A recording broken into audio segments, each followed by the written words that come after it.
So Musi నది సుందరీకరణ తర్వాత దాదాపు 500 కోట్ల రూపాయలు వెచ్చించి సో గాంధీ గారి విగ్రహం పెట్టాలి అనేది ఒక ఆలోచన ఏదైతే రేవంత్ రెడ్డి గారు చేస్తున్నారో ఇది ఆ చుట్టుపక్కల ఉన్న కొన్ని వందల కుటుంబాల వారికి ఇబ్బంది కలిగించే అంశం అనేసి కూడా కొన్ని విమర్శలు వెల్లువెత్తుతున్నాయి. సో దీని మీద మీరేమంటారు?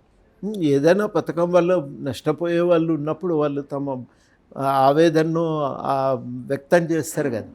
ఏదో ఇప్పుడు జరుగుతున్నది ఏంటంటే అక్కడ ఒక అపార్ట్మెంట్ ఉంది. ఆ అపార్ట్మెంట్లోనే చాలామంది అప్పుడు మూసి ఒడ్డున ఉంది అని, చాలా కొంత ప్రశాంతమైన వాతావరణంలో ఉందని ఇష్టంగా కొనుక్కున్నారు. పేరు నాకు గుర్తుకు రావటం లేదు. కానీ ఇప్పుడు ప్రధానంగా వస్తున్న సమస్య ఏంటంటే ఆ అపార్ట్మెంట్ వాసులు ఖాళీ చేయమని, దాన్ని ప్రభుత్వం తీసుకోబోతున్నది అనేది నోటీసులు వచ్చినట్టుగా చెప్తున్నారు. అది వాళ్ళకు బాధ కలిగిస్తున్నది. మధ్యతరగతి వర్గం పైసా కూడబెట్టి ఇల్లు కట్టుకుంటారు. ఆ ఇల్లును దాదాపు ఒక స్వర్గసీమగా భావిస్తారు. ప్రతి ఒక్కరికి కూడా అది ఒక భద్రత. ప్రతి కుటుంబానికి కూడా ఇల్లు అనేది ఒక భద్రతనిస్తుంది. అట్లా వాళ్ళు ఆశతో ఒక ప్రశాంత వాతావరణంలో బతుకుదామని కొనుక్కున్న ఇల్లు ఎలా పోతుందనేసరికి వాళ్ళల్లో బాధ కలుగుతుంది కదా, సహజంగానే బాధ కలుగుతుంది. మరి వాళ్ళందరూ కూడా ఈ విషయంపై మాకు న్యాయం చేయాలి అని చెప్పి ప్రభుత్వాన్ని అడుగుతూ ఉన్నారు. ప్రభుత్వం కూడా వాళ్ళతో మాట్లాడి చర్చలు చేసి న్యాయసమ్మతంగా దానికి ఒక పరిష్కారాన్ని వెతకాల్సిన అవసరం ఉంది. అది మునిగిపోకుండా ప్రాజెక్టు డిజైన్ చేస్తారా, ఎట్లా దాన్ని చేసుకుంటారనేది ప్రభుత్వం ఆలోచించుకోవాల్సిన అవసరం ఉంది. తద్వారా ఆ వర్గాలకు కూడా నష్టం జరగకుండా మూసీ సుందరీకరణ చేపడితే అప్పుడు ఏమవుతుందంటే వాళ్ళు కూడా సంతోషపడతారు. ఎప్పుడు కూడా జరగవలసింది ఏంటంటే అభివృద్ధి కింద మనకు చీకటి కనబడుతుంటే దీపం కింద చీకటి ఉన్నట్టు అభివృద్ధి వెనకాల ఈ రకమైన నిర్వాసితులు ఉంటారు, ఆవేదన ఉంటుంది, కష్టం ఉంటుంది. దాన్ని మనం సీరియస్గా దృష్టిలో పెట్టుకొని పరిష్కరించడానికి ప్రయత్నం చేయాలి. చేయకపోతే ఇబ్బందికరంగా ఉంటుంది. హైడ్రా విషయంలో కూడా రేవంత్ రెడ్డి గారి ప్రభుత్వం సామాన్యుల పట్ల చాలా నిర్లక్ష్యంగా ప్రవర్తిస్తుంది అన్న మాట బలంగా వినిపించింది. దీనికి సంబంధించి చాలా వార్తలు వచ్చాయి మనకి. దీని మీద ప్రతిపక్షాలు కూడా చాలా ఇదిగా స్పందించారు కూడా. సో మీకు సంబంధించినటువంటి ఒక సామాన్యమైన వ్యక్తిగా మీరు ఎలా దీన్ని విశ్లేషిస్తారు? అంటే హైడ్రాకు సంబంధించిన విషయంలో హైడ్రా చేయబట్టి చెరువులు కాపాడుకోగలుగుతున్నామనే అభిప్రాయం కూడా ఉంది.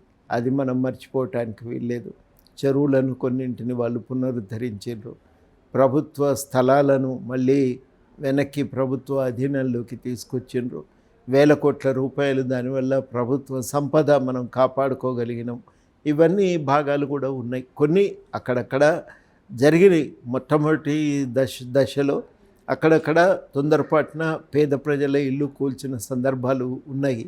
అట్లాంటి వాటి మీద తీవ్రమైన విమర్శ వచ్చిన తర్వాత ఇవాళ వాళ్ళు తీసుకుంటున్నటువంటి చర్యలు ఏంటంటే ప్రధానంగా ప్రభుత్వ ఆస్తులు, ప్రభుత్వ వనరుల పునరుద్ధరణ కోసమే ప్రయత్నం చేస్తున్నారు. అట్లా ప్రయత్నం చేయటం చాలా వరకు ప్రజలు కూడా దాన్ని ఆమోదిస్తున్నారు, హర్షిస్తున్నారు.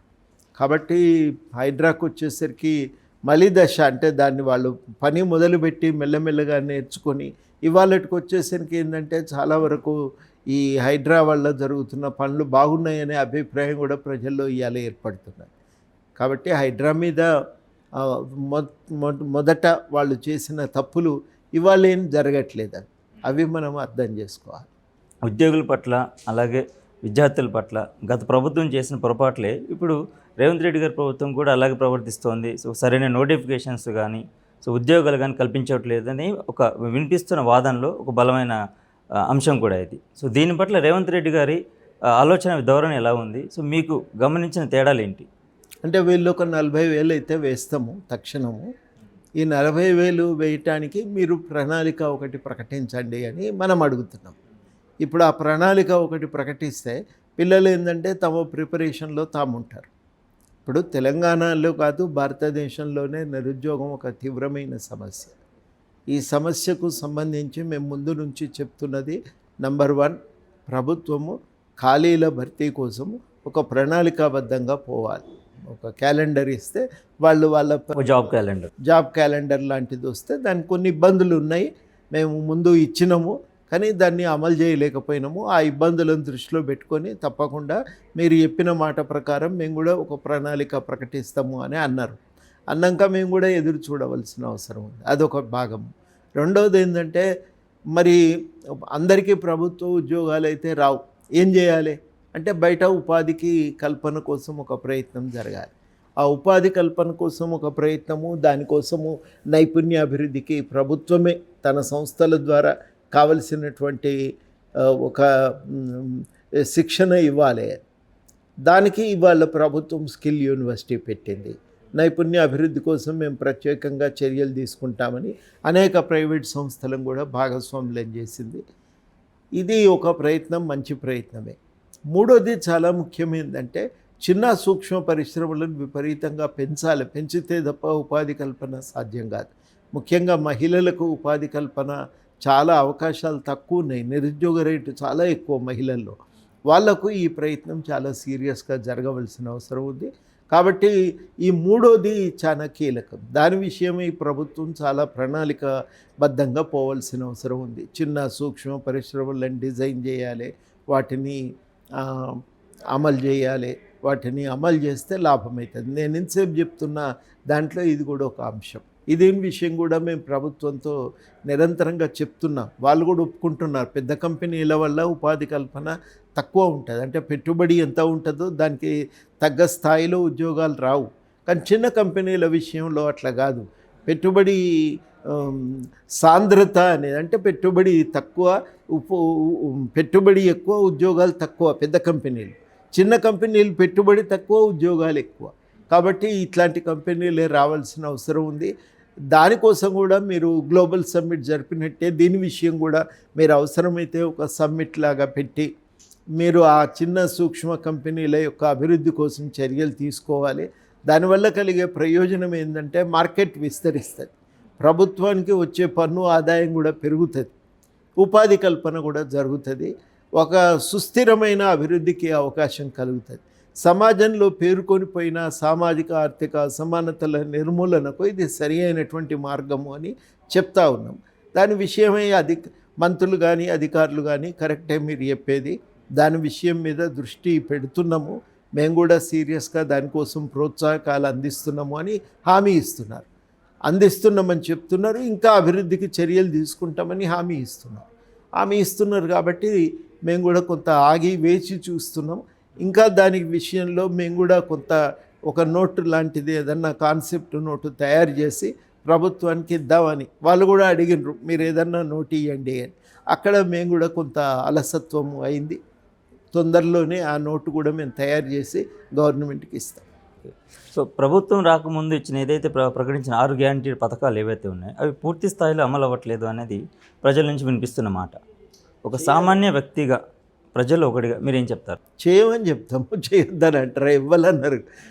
కాంగ్రెస్ నాయకులను పిలిచినా కానీ చేయమనే చెప్తారు.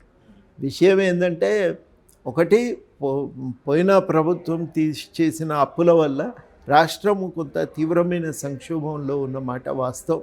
ఈ సంక్షోభం నుంచి బయటపడి కుదురుకోవటానికి ఇంకా సమయం పడుతుంది. అదొక సమస్య ఉంది. వాళ్ళని పూర్తిగా మనం తప్పుపట్టడానికి కూడా లేదు.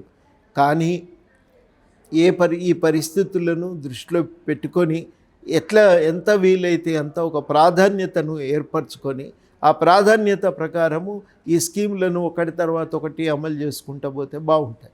ప్రత్యేకించి ఏంటంటే మహిళలకు పింఛన్ అన్నారు. దాని మీద చాలామందికి ఆసక్తి ఉంది.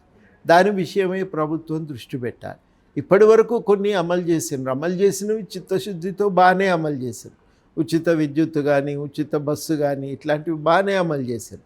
రేషన్ బియ్యం కూడా దానికి నాణ్యతను పెంచారు. సన్న బియ్యం ఇస్తున్నారు. మొన్న నేను ఏదో ఊరికి పోతే బియ్యం కూడా మేము వ్యాపారం చేసేవాళ్ళం, ఈ మధ్యన బంద్ చేసినామని చెప్తున్నారు. ఇంకేవేవో అమ్ముతారు వాళ్ళు, బియ్యం కూడా అమ్మేది. బియ్యం వ్యాపారం ఆపేసినారు. ఎందుకు అంటే సన్న బియ్యం వచ్చినాక ప్రజలు బయటకు వచ్చి మార్కెట్లో కొంటలేరు. తాము రేషన్ షాప్ నుంచి తెచ్చుకున్న వాటినే వండుకొని తింటున్నారు. అంటే ఇది కొన్ని మంచి పరిణామాలు. ఇప్పుడు జరగవలసింది ఏంటంటే స్కూళ్ళ ప్రమాణాలు పెంచడానికి ప్రయత్నం జరుగుతున్నది. వైద్య సంస్థల ప్రమాణాలు పెంచడానికి ప్రయత్నం జరుగుతుంది. ఇవి బాగున్నాయి, పరిణామాలు బాగున్నాయి. కానీ ఇంకా కీలకము ఈ మహిళలకు పింఛన్ అనేది ఒకటి. వీటికి ప్రాధాన్యత ఏంది, ఒక క్రమం పెట్టుకొని ఒక ప్రణాళిక వేసుకొని వాటి అమలు కూడా ప్రభుత్వం తీసుకోగలిగితే, స్వీకరించగలిగితే అది బాగుంటుంది. ఇవే మేము ప్రధానంగా ప్రభుత్వానికి చెప్తున్నటువంటి సూచనలు. ఇప్పుడు అలాగే రైతుల రుణమాఫీకి సంబంధించి విషయంలో కూడాను కొన్ని విమర్శలు ఎదుర్కోవాల్సి వస్తుంది ప్రభుత్వం. కొంతమందికి అమలు కాలేదు. ఆ అమలు కాకపోవటానికి రకరకాల కారణాలు ఉన్నాయి. ఏ కారణాలు ఉన్నప్పటికీ కూడా మిగిలిపోయినటువంటి వాళ్ళు కూడా, అంటే ఆ టెక్నికల్ రీజన్స్ వల్ల అమలు కాని వాళ్ళు కొందరు ఉన్నారు. అంటే వాళ్ళకు టెక్నికల్ రీజన్స్ అంటే బ్యాంకులో నమోదు కాకపోవటము సరిగ్గా, భూమి ఒకరి పేరు మీద ఉంది, లోన్ ఇంకొకరి పేరు మీద ఉంది, అట్లాంటివేవో అన్ని టెక్నికల్ సమస్య, కొన్ని టెక్నికల్ ఇష్యూస్ అవి ఒక భాగం అయితే, రెండవ భాగము ఇట్లాంటి టెక్నికల్ సమస్యలు లేకపోయినా 2 లక్షలు దాటిన వాళ్ళు కొందరున్నారు.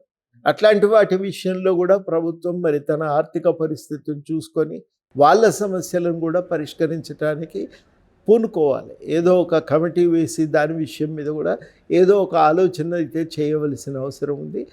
ప్రధానమైన అసంతృప్తిగా ఈ విషయాల వల్ల వస్తున్నారు.